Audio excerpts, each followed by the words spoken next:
आज की क्लास में हम पढ़ने जा रहे हैं राजस्थान करंट अफेयर। ठीक है, जो हम साप्ताहिक पढ़ते हैं, साप्ताहिक सुजोशी प्रश्नोत्तरी, जो कि हम डेली 5 क्वेश्चन शॉर्ट्स के रूप में हम देखते हैं। उनका ही हम यहाँ पे विस्तृत रिवीजन करते हैं। उसकी विस्तृत व्याख्या के तहत देखते हैं कि किस क्वेश्चन की व्याख्या में क्या क्या प्रश्न हमारे एग्जाम में बन सकते हैं।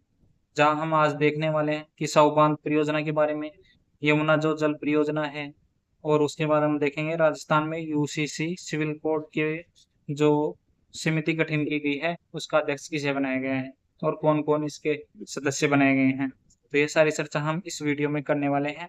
और उससे पहले मैं आपसे रिक्वेस्ट है कि चैनल को सब्सक्राइब जरूर कर लीजिएगा, जिससे हमारे जो आने वाले जो वीडियो हैं वो आपको उनकी नोटिफिकेशन आपको प्राप्त हो सके। और चैनल के बाद में आप वीडियो अगर अच्छा लगता है तो वीडियो को लाइक करना ना भूलिएगा, वीडियो को शेयर करना भी मत भूलिएगा। तो आज की क्लास शुरू करते हैं। आज का पहला प्रश्न है, राजस्थान में समान नागरिक संहिता के विधेयक का प्रारूप तैयार करने के लिए किसकी अध्यक्षता में एक उच्च स्तरीय समिति का गठन किया गया है। तो वो किया गया है सेवानिवृत्त जस्टिस रंजना प्रकाश देसाई की अध्यक्षता में। यूसीसी यूनिफॉर्म सिविल कोड विधेयक लाने के लिए राजस्थान में एक समिति गठित की गई है। क्या इसके मतलब नियम होंगे, क्या क्या इसमें प्रावधान किए जाएंगे, उसके लिए एक कमेटी गठित की गई है। अब बात करें राजस्थान में यूनिफॉर्म सिविल कोड यूसीसी राज्य सरकार की पहल है। राजस्थान में जल्द ही यूनिफॉर्म सिविल कोड लागू करने की तैयारी है। इसका उद्देश्य होगा विवाह, तलाक, उत्तराधिकारी, गोद लेने एवं भरण पोषण जैसे व्यक्तिगत मामलों के सभी नागरिकों के लिए समान नागरिक कानून लागू करना। मतलब एक तो होते हैं जो क्रिमिनल लॉ होते हैं, ठीक है, मतलब आपराधिक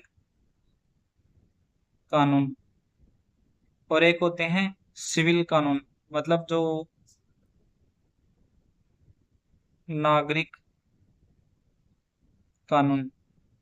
और जो आपराधिक कानून है वो तो सभी के लिए समान है, मतलब वो सभी के लिए समान विधि के समक्ष समान नागरिकता के, मतलब सभी नागरिकों को अपराध जो भी, मतलब जो भी अपराध करता है, चाहे वो छोटा हो चाहे बड़ा हो हमारे देश के अंदर, तो उनके लिए तो अपराध के जो कानून है, लॉ है, विधान संविधान के अनुसार सभी को समान माना गया है।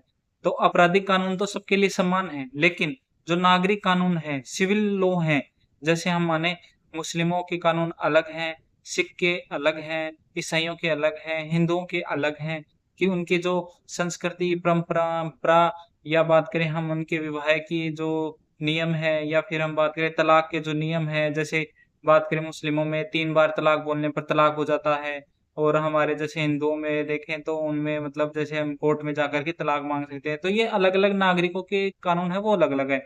तो इनको सम्मान करने के लिए यूनिफॉर्म सिविल कोड, समान नागरिक संहिता, सभी नागरिकों को सम्मान करना, उनके कानूनी जो नागरिक जो कानून है उनको सम्मान करने के लिए यह नियम या यह प्रक्रिया अपनाई जा रही है। तो हम बात करें इसमें कुछ प्रावधान होंगे, तो वो होंगे विवाह, एक से अधिक विवाह पर रोक लगेगी, लिव इन रिलेशनशिप पर अनिवार्य पंजीकरण कराना पड़ेगा, सभी नागरिकों के लिए समान नागरिक कानून होंगे। इसका अपवाद होगा जो जनजाति समुदाय हैं उनको यूसीसी के दायरे से बाहर रखा जाएगा। जो नागरिक मतलब जो जनजाति समुदाय हैं जैसे सहरिया है, ठीक है, और बात करें जैसे डामोर है, ग्रासिया है, ऐसे जो जनजातीय समूह हैं उनको इस मतलब यूसीसी से दायरे से बाहर रखा जाएगा, क्योंकि उनकी संस्कृति जो है वो हमसे अलग है। समिति का गठन किया जा रहा है, उसमें जो अध्यक्ष था वो न्यायमूर्ति सेवानिवृत्त रंजना प्रकाश देसाई को बनाया गया है। सदस्य की बात करें, शत्रुघ्न सिंह है जो सेवानिवृत्त आईएएस से हैं, वसंत सिंह छाबा हैं, राम स्वरूप अग्रवाल हैं, डॉक्टर सुची चौहान हैं। और सदस्य सचिव की बात करें तो गृह विभाग के अतिरिक्त जो मुख्य सचिव है उन्हीं को इसका सदस्य सचिव बनाया गया है। समिति का कार्य क्या होने वाला है, आमजन से सुझाव प्राप्त कर रिपोर्ट प्रस्तुत करना, जिसके आधार पर विधानसभा में विधेयक लाया जाएगा। संवैधानिक आधार पर हम बात करें तो अनुच्छेद जो 44 है, राज्य को नागरिकों के लिए समान नागरिक संहिता लागू करने का प्रयास करने का निर्देश देता है।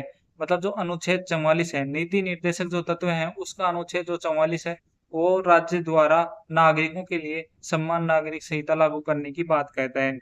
और वर्तमान में हम बात करें तो यूसीसी लागू राज्य कहाँ है? पहला है उत्तराखंड, दूसरा है गुजरात और तीसरा है असम।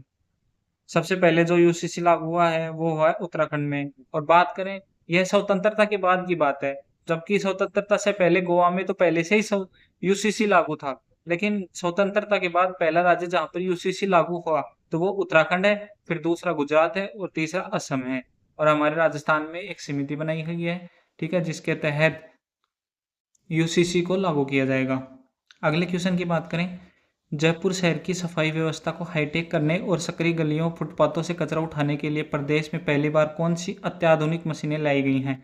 तो वो लाई गई हैं मैकेनिकल लिटर पिकर मशीनें। अब बात करें, जयपुर में सफाई व्यवस्था को हाईटेक बनाने के लिए मैकेनिकल लिटर पिकर और गोबलर मशीनें लाई गई हैं। इन मशीनों का उपयोग फुटपाथों, सकरी गलियों, ट्रांसफार्मर के नीचे और ऐसे स्थानों से कचरा उठाने के लिए किया जा रहा है जहां जेसीबी या बड़े रोड स्वीपर नहीं पहुंच पाते हैं। मैकेनिकल लिटर पिकर, इनकी क्षमता 1500 लीटर तक होती है। और गोबलर जो मशीनें होते हैं, ये कॉम्पैक्ट मशीनें स्मार्ट सिटी प्रोजेक्ट के तहत लाई गई हैं। तो हमारे राजस्थान को स्वच्छता में अग्रणी बनाने के लिए मैकेनिकल लिटर पिकर मशीन और ग्लोबल मशीनें लाई जा रही हैं। इसके बाद हम बात करें, यमुना जल परियोजना से मिलने वाला पानी राजस्थान के किस विशेष क्षेत्र के सामाजिक आर्थिक विकास के लिए अत्यंत महत्वपूर्ण साबित होगा? तो वो होगा शेखावाटी क्षेत्र के लिए। बात करें, यमुना जल परियोजना राजस्थान और हरियाणा के मध्य है। इस पे एमओयू है, मेमोरेंडम ऑफ अंडरस्टैंडिंग। राजस्थान एवं हरियाणा के बीच यमुना जल परियोजना हेतु समझौता हुआ है। इसकी अध्यक्षता केंद्रीय गृह एवं सहकारिता मंत्री अमित शाह द्वारा की गई। स्थान था वो कर्तव्य भवन नई दिल्ली में किया गया। इस पर हस्ताक्षरकर्ता कौन कौन थे? केंद्रीय जल शक्ति मंत्री CR पाटिल, मुख्यमंत्री भजन लाल शर्मा राजस्थान के और मुख्यमंत्री नायब सिंह सैनी हरियाणा के। इन तीनों ने इस पर हस्ताक्षर किया है। यह समझौता 1994 का था। राजस्थान को ताजेवाला हेड पर 1917 क्यूसेक जल आवंटित किया गया था, लेकिन फरवरी 2024 में भूमिगत पाइपलाइन से जल हस्तांतरण हेतु संयुक्त DPR तैयार करने का निर्णय भी लिया गया। और वर्तमान में जून 2026 में परियोजना की क्रियान्वयन रूपरेखा पर सहमति और MOU को अंतिम रूप दिया गया। MOU परियोजना की जो लागत है वो 34,102 करोड़ होने वाली है। पाइपलाइन की जो लंबाई है 295.5 किलोमीटर रहने वाली है। जो मार्ग होगा वो अथिनीकुंड बैराज से हसियावास जलाशय चूरू तक जाएगा। लाभान्वित जो जिले हैं वो चूरू, सीकर, झुंझुनू सहित शेखावाटी क्षेत्र होने वाला है। परियोजना के निर्माण एवं संचालन हेतु राजस्थान हरियाणा यमुना वाटर एंटरप्राइजेज का गठन किया जाएगा। तो इसकी मुख्य बातें ये होने वाली है कि यमुना जल जो परियोजना है वो राजस्थान और हरियाणा के मध्य है ना। और इस पर जो हस्ताक्षर हैं वो 3 लोगों ने किया है, केंद्रीय जल शक्ति मंत्री CR पाटिल, मुख्यमंत्री भजन लाल शर्मा राजस्थान और मुख्यमंत्री नायब सिंह सैनी जो कि हरियाणा के मुख्यमंत्री हैं। यह समझौता 1994 का था, तब उस पर सहमति बनी, लेकिन उसके बाद में इस पे कोई भी काम नहीं हुआ। इस पे फिर जो जल जो आएगा वो भूमिगत पाइपलाइन से आएगा। और फिर उसके बाद में जून 2026 में इसके रूपरेखा पर हस्ताक्षर किए और MOU पर सहमति बनी। इस परियोजना में जो लागत रहने वाली है 34,102 करोड़ रहने वाली है। और पाइपलाइन की जो लंबाई है वो लगभग 296 किलोमीटर रहने वाली है। जो पानी आएगा वो हथिनीकुंड बैराज से आएगा, चूरू तक आएगा और यह चूरू, सीकर, झुंझुनू, शेखावाटी क्षेत्र में आएगा। और इसके संचालन के लिए एक बॉडी बनाई जाएगी जो होगी राजस्थान हरियाणा यमुना वाटर एंटरप्राइजेज। तो यह है महत्वपूर्ण यमुना जल समझौता था, ठीक है, जो राजस्थान और हरियाणा के मध्य हुआ। आगे बात करें, राजस्थान में 7,171 मेगावाट के सर्वाधिक विद्युत उत्पादन के लिए किस संस्थान द्वारा राजस्थान के ऊर्जा राज्य मंत्री हीरालाल नागर को वैश्विक सम्मान पत्र से सम्मानित किया गया? तो वो हो गया multinational book of record India के सम्मान से इन्हें सम्मानित किया गया। बात करें, मल्टीनेशनल बुक ऑफ रिकॉर्ड्स ने ऊर्जा राज्य मंत्री हीरालाल नागर को वैश्विक अवार्ड दिया है। मल्टीनेशनल बुक ऑफ रिकॉर्ड ने दिया है वैश्विक सम्मान या वैश्विक अवार्ड जो हमारे राजस्थान के राज्य मंत्री हैं, ऊर्जा राज्य मंत्री हीरालाल नागर को। क्यों दिया है? कि प्रदेश की 7,580 मेगावाट क्षमता की इकाइयों से सर्वाधिक विद्युत उत्पादन का राज्य स्तरीय रिकॉर्ड दर्ज किया गया है। 7,171 मेगावाट विद्युत उत्पादन करते हुए सर्वश्रेष्ठ उपलब्धि हासिल की है। बात करें, ऊर्जा राज्य मंत्री हीरालाल नागर को multinational book of record India द्वारा वैश्विक सम्मान पत्र प्रदान किया गया है। राजस्थान राज्य विद्युत उत्पादन निगम की कोयला आधारित 23 इकाइयों से कुल क्षमता 7,580 मेगावाट से 2 जून 2026 को यह रिकॉर्ड उत्पादन प्राप्त किया है। तकनीकी खामियों को दूर कर चरणबद्ध रखरखाव एवं बेहतर संचालन में 94.60 यूटिलिटी स्टेशन के साथ अब तक का सर्वाधिक 7,171 मेगावाट विद्युत उत्पादन किया गया है। यह सम्मान ऊर्जा विभाग के अधिकारियों एवं कर्मचारियों के सामूहिक प्रयास, कुशल नेतृत्व और दूरदर्शी मार्गदर्शन को समर्पित किया गया है। बात करें कि हमारे जो राजस्थान है वहां पर 7,580 मेगावाट क्षमता की इकाइयों से विद्युत उत्पादन हो रहा है, लेकिन उनमें भी जो 23 इकाइयां हैं जो कोयला आधारित है, उनसे जो जिनकी कुल जो क्षमता है वो 7,580 मेगावाट है, लेकिन 2 जून को यह रिकॉर्ड उत्पादन प्राप्त हुआ, मतलब रिकॉर्ड उत्पादन किया है। उसमें से बात करें, खामियों को दूर किया गया है और रखरखाव और बेहतर संचालन के माध्यम से 7,171 मेगावाट विद्युत उत्पादन किया गया है। इसके लिए हमारे जो ऊर्जा राज्य मंत्री हीरालाल नागर हैं, उनको वैश्विक अवार्ड दिया गया है, और जो वैश्विक अवार्ड जो दिया गया है वो दिया गया है मल्टीनेशनल बुक ऑफ रिकॉर्ड द्वारा। तो ये था हमारा जो मल्टीनेशनल बुक ऑफ रिकॉर्ड द्वारा दिया गया वैश्विक सम्मान। उसके बाद हम बात करें किस बांध परियोजना से राजस्थान, दिल्ली और हरियाणा सहित कुल 6 राज्यों को पानी मिलेगा, तो वो हो जाएगा किसाऊ बांध परियोजना। बात करें किसाऊ बांध बहुउद्देशीय बांध परियोजना, तो केंद्रीय गृह मंत्री अमित शाह की अध्यक्षता में परियोजना एमओयू के साथ 6 राज्यों की सहमति बनी है। संबंधित जो राज्य हैं वो राजस्थान है, दिल्ली है, हरियाणा है, उत्तर प्रदेश है, उत्तराखंड है और हिमाचल प्रदेश है। किसाऊ बांध यमुना की सहायक नदी टोंस नदी पर बनाया जाएगा। टोंस जो नदी उत्तराखंड में है, जो कि यमुना की सहायक नदी है, उस पर किसाऊ बांध बनाया जाएगा। जो स्थान रहने वाला है वो देहरादून उत्तराखंड एवं सिरमौर हिमाचल प्रदेश रहने वाला है। इसकी जो ऊंचाई होगी वो 236 मीटर होगी। इसकी लंबाई 680 मीटर होने वाली है। इससे 660 मेगावाट जल विद्युत उत्पादन भी होगा। राजस्थान को परियोजना से लगभग 10% पानी मिलेगा। इसे एशिया का दूसरा सबसे बड़ा बांध प्रोजेक्ट माना जा रहा है।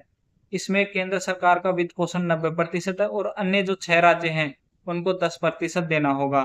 तो हम बात करें किसाऊ बांध परियोजना, वो महत्वपूर्ण है। यमुना की जो सहायक नदी है टोंस नदी, उस पर बनाया जा रहा है और देहरादून उत्तराखंड में बनाया जा रहा है। इसकी जो ऊंचाई है 236 मीटर रहने वाली है और 660 मेगावाट विद्युत उत्पादन भी होगी। इसमें राजस्थान का जो हिस्सा है वो 10% रहने वाला है पानी का। और बात करें इसमें वित्त पोषण जो रहने वाला है केंद्र सरकार का 90% और जो 6 राज्य हैं राजस्थान, दिल्ली, हरियाणा, उत्तर प्रदेश, उत्तराखंड और हिमाचल प्रदेश, उनका 10% वित्तीय हिस्सा रहने वाला है। तो ये थी किसाऊ बहुउद्देशीय बांध परियोजना। बात करें हाल ही में 25 जून 2026 को मुख्यमंत्री भजनलाल शर्मा ने लोकतंत्र सेनानियों को दी जाने वाली मासिक पेंशन को 20,000 रुपए से बढ़ाकर कितनी राशि प्रति माह करने की घोषणा की है, तो वो की गई है 25,000 रुपए। जो लोकतंत्र जो सेनानी है उनको 20,000 के स्थान पर 25,000 पेंशन प्रति माह दी जाएगी। बात करें लोकतंत्र सेनानी सम्मान निधि की, तो लाभार्थी कौन रहने वाला है। जो लोकतंत्र सेनानी है, मीसा एवं DIR बंदी है, उनको मासिक पेंशन 20,000 से बढ़ाकर 25,000 कर दी गई है। और उनको चिकित्सा सहायता के लिए 4,000 रुपए प्रति माह दी जाती थी, वो भी बढ़ाकर 5,000 रुपए कर दी गई है। इस तहत कुल मासिक जो राशि है वो 30,000 रुपए हो गई है। 25 + 5 लागू जो होगी है मासिक बढ़ी हुई राशि इसी माह से प्रभावी होगी। मीसाबंदी पेंशन आपातकाल के दौरान जेल गए राजनीतिक बंदियों को राज्य सरकार द्वारा दी जाने वाली सम्मान जो निधि है वो लोकतंत्र सेनानी सम्मान निधि के तहत दी जाती है। तो जो लोकतंत्र जो सेनानी है वो किन्हें माना गया है, वो माना गया है जो आपातकाल जब लगा था जून 1975 के अंदर, तो उस दौरान जेल में गए राजनीतिक जो बंदी थे उनको राज्य सरकार द्वारा दी जाने वाली सम्मान निधि है। उसके बाद हम बात करें पीएम जनमन योजना का पूरा नाम क्या है, तो पीएम जनमन योजना का नाम है प्रधानमंत्री जनजातीय आदिवासी न्याय महाअभियान। बात करें पीएम जनमन योजना की, तो यह 15 नवंबर 2023 को शुरू किया गया था। पूरा नाम है प्रधानमंत्री पीएम जनमन जनजाति आदिवासी न्याय महाअभियान। पीएम का मतलब प्रधानमंत्री, जे का मतलब जनजाति, ए का मतलब आदिवासी, एन का मतलब न्याय, एम ए का मतलब महा और एन का मतलब अभियान। उद्देश्य है विशेष रूप से कमजोर जनजाति जो समूह है उनका सामाजिक आर्थिक विकास करना, इससे लाभार्थी जो रहने वाले 18 राज्य और एक केंद्र शासित प्रदेश रहने वाला है, जिसमें 75 जनजाति समूह शामिल होते हैं। नोडल मंत्रालय की बात करें तो जनजाति कार्य मंत्रालय है। कार्यान्वयन जो किया जाएगा राज्य सरकारों के सहयोग से 9 मंत्रालय द्वारा। उसके बाद हम बात करें इसका कुल जो बजट है वो 24,104 करोड़ रुपए है। कवरेज जो रहने वाली है 15,000 बस्तियां एवं 100 जिले हैं। मुख्य सुविधाएं बात करें तो सुरक्षित आवास, बिजली, स्वच्छ पेयजल, शिक्षा, स्वास्थ्य सहित 11 बुनियादी सुविधाएं इसमें शामिल की गई हैं और हमारे राजस्थान का जो 12 जिला है इसमें इसको शामिल किया गया है। अगले क्वेश्चन की बात करें, राजस्थान 33 लाख से अधिक एमएसएमई उद्यमों के साथ देश में किस स्थान पर है? तो वह है चौथे स्थान पर। बात करें राजस्थान के एमएसएमई क्षेत्र की प्रमुख विशेषताओं के, तो उद्यमों की कुल जो संख्या है प्रदेश में कुल पंजीकृत सूक्ष्म, लघु और मध्यम उद्यमों का आंकड़ा 39,46,000 से अधिक है, जिसमें से 33 लाख से ज्यादा उद्यम सक्रिय हैं। प्रमुख जो जिले हैं, जब राजस्थान में सबसे अधिक एमएसएमई जो है वो जयपुर जिले में है, उसके बाद जोधपुर में, सीकर में और झुंझुनू में है। रोजगार सृजन की बात करें, इन उद्योगों के माध्यम से प्रदेश में लाखों लोगों को रोजगार प्राप्त हुआ है, जो राज्य के आर्थिक विकास में प्रमुख जो स्तंभ हैं। सरकारी योजनाओं की बात करें तो राज्य में उद्यमों को बढ़ावा देने और स्थापना में सरलता लाने के लिए सरकार द्वारा राजस्थान एमएसएमई नीति और डायरेक्ट अलॉटमेंट पॉलिसी लागू की गई है। तो हम राजस्थान में जो एमएसएमई जो उद्यम है वो पंजीकरण के मामले में हमारा राजस्थान पूरे भारत के अंदर चौथे स्थान पर है। बात करें हस्तशिल्पियों, बुनकरों एवं सूक्ष्म उद्यमों के उत्पादों को बाजार उपलब्ध कराने के लिए राज्य सरकार द्वारा प्रथम चरण में पीपीपी मॉडल पर कहाँ होट विकसित किए जाएंगे? तो वो किए जाएंगे पुष्कर, नाथद्वारा, जैसलमेर और अलवर के अंदर। बात करें हस्तशिल्पियों, बुनकरों एवं सूक्ष्म उद्यमों के उत्पादों को बाजार उपलब्ध कराने के लिए राज्य सरकार द्वारा प्रथम चरण में पीपीपी मॉडल पर पुष्कर, नाथद्वारा, जैसलमेर और अलवर में होट विकसित किए जाएंगे। अंतर्राष्ट्रीय एमएसएमई दिवस जो कि 27 जून को मनाया जाता है, उसके अवसर पर राज्य सरकार द्वारा स्थानीय कला को बढ़ावा देने, हस्तशिल्पियों को उचित मंच प्रदान करने और इन उत्पादों की मार्केटिंग व्यवस्था को मजबूत करने के लिए यह महत्वपूर्ण निर्णय लिया गया है। अंतर्राष्ट्रीय एमएसएमई दिवस की बात करें तो 27 जून 2026 को मनाया गया, जिसका राज्य स्तरीय जो आयोजन है कॉन्स्टिट्यूशन क्लब जयपुर में किया गया। मुख्य घोषणाएं हस्तशिल्पियों, बुनकरों एवं सूक्ष्म उद्यम उत्पादों के लिए होट विकसित किए जाएंगे। राजस्थान में 33 लाख प्लस एमएसएमई उद्यम पंजीकृत हैं और देश में चौथा सबसे बड़ा एमएसएमई राज्य हमारा राजस्थान है। डायरेक्ट अलॉटमेंट पॉलिसी 2025, एक वर्ष में 1600 प्लस औद्योगिक भूखंड आवंटित किए गए हैं और विमोचन इस वहां पे मतलब जब जो राज्य स्तरीय समारोह हुआ एमएसएमई दिवस में, तो इस पर विमोचन जो किया गया वो ओडीओपी कॉफी टेबल बुक जो है उसको विमोचन किया। शुभारंभ जो किया गया RAMP rising and acceleration MSME performance portal भी यहाँ पे लॉन्च किया गया है। वितरण की बात करें 13 करोड़ प्लस ऋण अनुदान एवं सब्सिडी वितरित की गई है।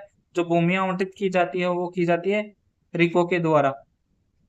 तो ये था अंतर्राष्ट्रीय एमएसएमई दिवस और इस पे जो घोषणाएं की गई वो की गई कि पीपीपी मॉडल पर हस्तशिल्पियों, बुनकरों एवं सूक्ष्म उद्यमों के उत्पादों हेतु ट्रोट नहीं होट विकसित किए जाएंगे। प्रथम चरण में पुष्कर, नाथद्वारा, जैसलमेर